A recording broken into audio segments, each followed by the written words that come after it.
अस्सलामुअलैकुम brothers and sisters, I hope आप सब अच्छे से होंगे। इस दुनिया में कुछ ऐसे भी लोग हैं जिन्हें इस्लाम से बहुत ही नफ़रत है। उनके दिल और दिमाग में इतना ही जहर है कि अब ये जहर मूवीज़ में भी दिखने लगा है। हमारे 12 ये एक बॉलीवुड हिंदी ड्रामा मूवी है, इस्लाम पर आधारित। इसमें हस्बैंड को एक जल्लाद की तरह दिखाया गया है और बीबी को हस्बैंड के पाँव के नीचे रहने वाली। इसमें कुरान करीम के एक वर्स को भी बताया गया है जिसे एक्सप्लेन तक नहीं किया गया। इसमें बीवी को इस तरह दिखाया गया है कि इस्लाम में बीवी की कोई भी इज्जत नहीं होती। जो कुछ भी होता है हस्बैंड ही होता है और हस्बैंड अल्लाह सुब्हानहू व तआला की तरफ से एक प्राइजलेस गिफ्ट होता है। इस मूवी में एक हिडन मैथमेटिकल कैलकुलेशन भी है जो हमें ये बताती है कि किस तरह इंडिया के 19 से 20 करोड़ मुस्लिम्स की वजह से इंडिया की पॉपुलेशन चाइना के 143 करोड़ के पॉपुलेशन को पार कर गई। जब से बीजेपी गवर्नमेंट पावर में आई है इस तरह की मूवीज़ का आना आम सा हो गया है।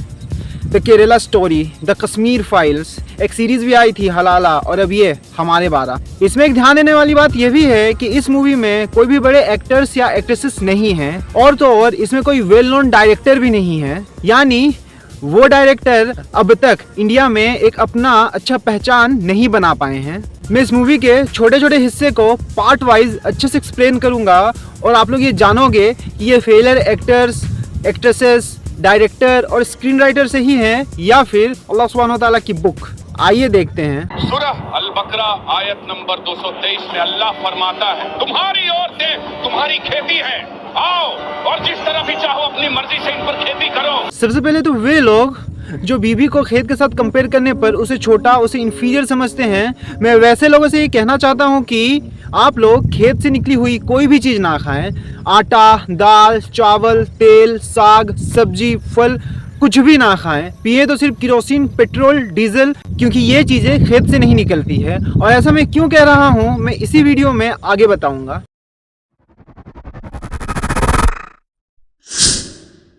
अब मुझे यहाँ पे एक चीज़ समझ में नहीं आ रही है कि मैं इन लोगों को सिंगुलर प्लूरल में अंतर समझाऊं या फिर इस वर्ड्स के मीनिंग को बताऊं। अब इतने सारे लोगों के होने के बावजूद भी ये लोग ये तक नहीं जान पाए कि आयत कहाँ यूज़ करना है और आया कहाँ यूज़ करनी है, और इन लोगों ने इस्लाम के ऊपर एक मूवी बना डाली। वाह!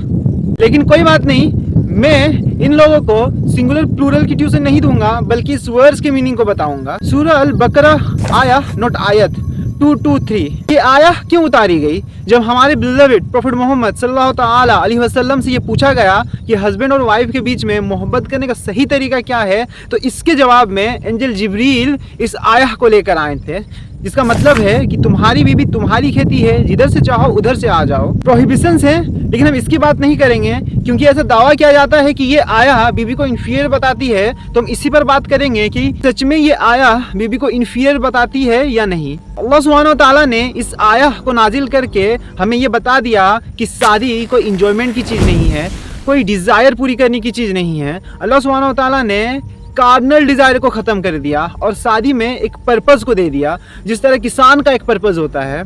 अब ऐसा तो नहीं किसान 10 दिन खेती करता है, 10 दिन ड्राइविंग करता है, 10 दिन रिक्शा चलाता है और 10 दिन ऑफिस में काम करता है। ऐसा नहीं होता। किसान का एक पर्पज़ होता है कि वो खेत जोतता है, बीज बोता है, खेती करता है, धूप में, सर्दी में, बारिश में, तूफान में वो खेत की हिफाजत करता है, और जब फसल पक जाती है तो वो उसे काट कर कुछ अपने पास रखता है अपना और अपने फैमिली का पेट भरने के लिए, और कुछ को मार्केट में बेच देता है, और उससे जो पैसे इसे मिलते हैं उन पैसों को वो अपने कामों में लगाता है, हेल्थ में, अस्पताल के कामों में और भी कई सारे कामों में। उसके बाद खेती की सामग्री लेने में, और खेती करने के लिए जो जो चीज़ों की ज़रूरत होती है वो दोबारा से उन चीज़ों को ख़रीदता है और दोबारा से फिर खेती करना शुरू कर देता है। शादी में भी यही पर्पज़ होता है। शादी रिस्पॉन्सिबिलिटीज़ लेकर आती है। जब कोई लड़का शादी करता है तो उसके ध्यान में ये होता है कि यार अब तो मेरी शादी हो गई है, अब मुझे सारे बैड हैबिट्स छोड़ने होंगे, मुझे अच्छे से काम करना होगा क्योंकि मुझे मेरी बीवी की देखभाल करनी है, अपने पेरेंट्स की देखभाल करनी है। शादी एक ऐसा बंधन है जहाँ पे हस्बैंड और वाइफ को एक दूसरे का साथ ज़िंदगी भर देना है। दुख में, मुसीबत में, हर सिचुएशन में, हर परिस्थिति में दोनों को एक दूसरे का साथ निभाना है, दोनों को अपने पेरेंट्स की देखभाल करनी है।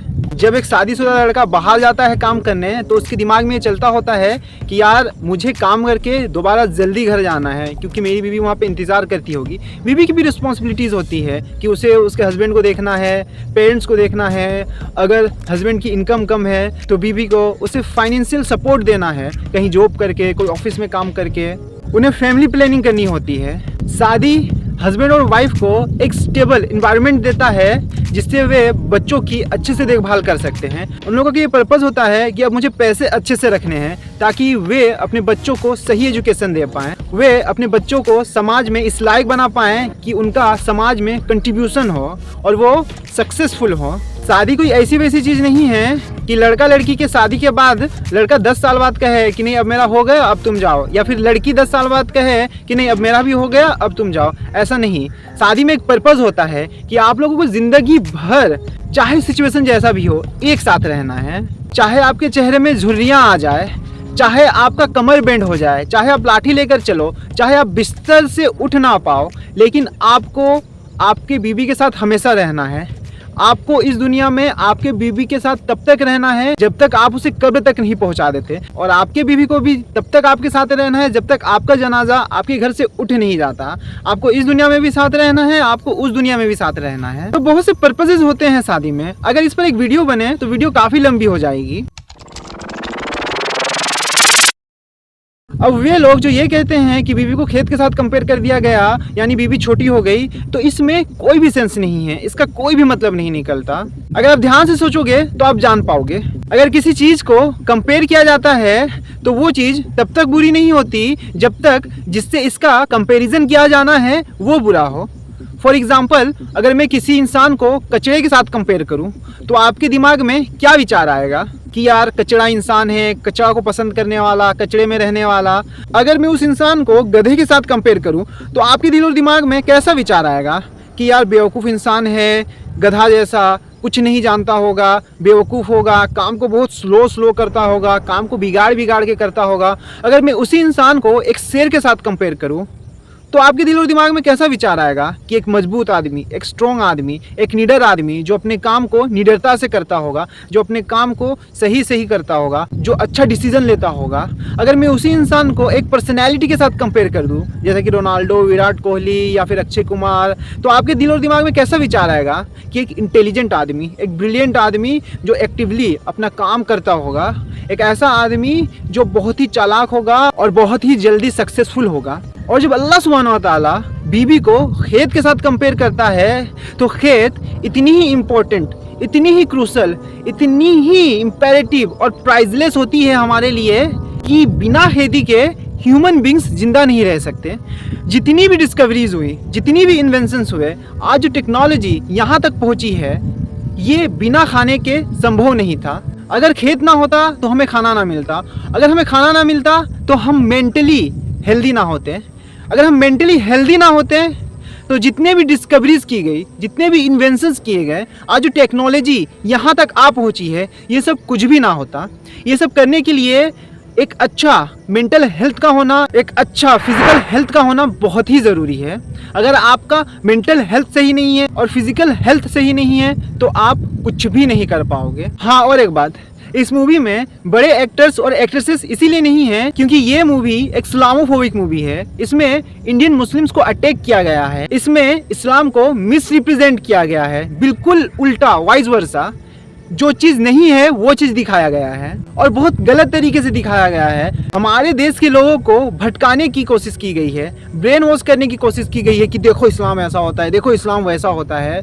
तो इस मूवी में कहीं पे भी थोड़ी सी भी हकीकत नहीं है। ये सब एक्सट्रीम माइंड वाले लोग हैं जो एक सरकार को खुश करना चाहते हैं और ये सोचते हैं कि मैं कुछ ऐसा करूँगा तो मुझे ज़्यादा सपोर्ट मिलेगा और मुझे एक इंडिया की बड़ी कम्युनिटी सपोर्ट करेगी। लेकिन मुझे पता है कि जो हमारे पढ़े लिखे हिंदू भाई बहन हैं वो किसी मूवी के दम पर नहीं बल्कि अपने नॉलेज और एजुकेशन के बेसिस पर डिसीजन लेंगे और किसी चीज़ को जज करेंगे।